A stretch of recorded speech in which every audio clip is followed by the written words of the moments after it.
It's now time for Mental Health Monday, sponsored by LSF Health Systems. And today we have Dr. Christine Cauffield here to talk about Blue Monday and tackling the lingering depression. So welcome back. Great to see you as always. Great to see you. So this is really interesting. Last week, many of us maybe on social media saw what is dubbed as Blue Monday. Yes. I had never heard of this before. So what is it? And is there any truth behind one day of the year being like the most depressing day of the year? Right. Well, actually it started in the UK about 15 years ago, and frankly, it was a marketing ploy by travel agents in the UK to pitch their, sunny beach vacations. I see. But as we look at it, they also gathered weather patterns, and usually, third Monday in January is pretty bleak weather-wise. Right. Plus people having the post-holiday blues. Yes.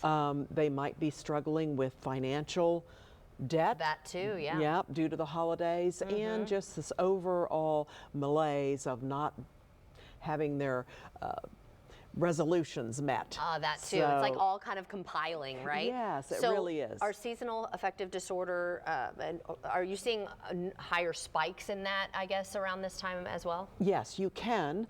However, they're really not mental health disorders with seasonal affective disorder. Okay, I see. It's a passing kind of malaise, if you will. Yeah.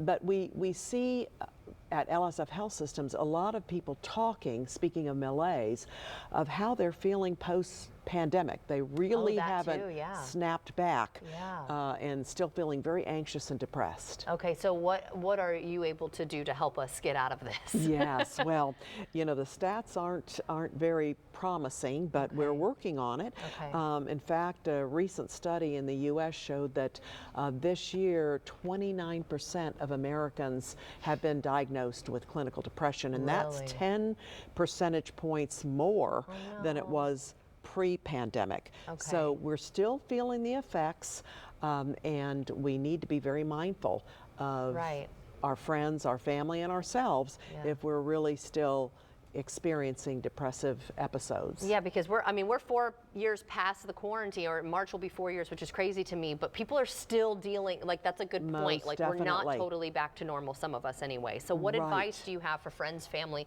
who may be dealing with something like this? Well, if you're worrying about your loved one, a friend that appears to be suffering from depression, have that listening, empathetic ear.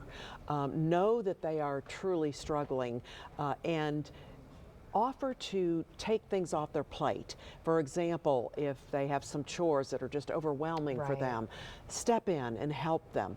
Also, offer to walk with them, have some exercise routines with them.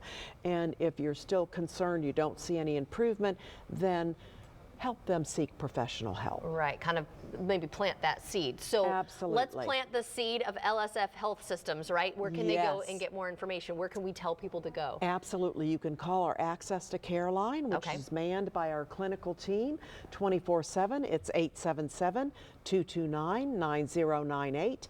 And we can connect you to community resources and help you navigate the mental health system and get you exactly where you need to be. Yes, let's get back to happiness. Let's do it. Well, thank you so much for joining us today and giving out that resource, because I know that will help a lot of people. Absolutely. And we'll be right back.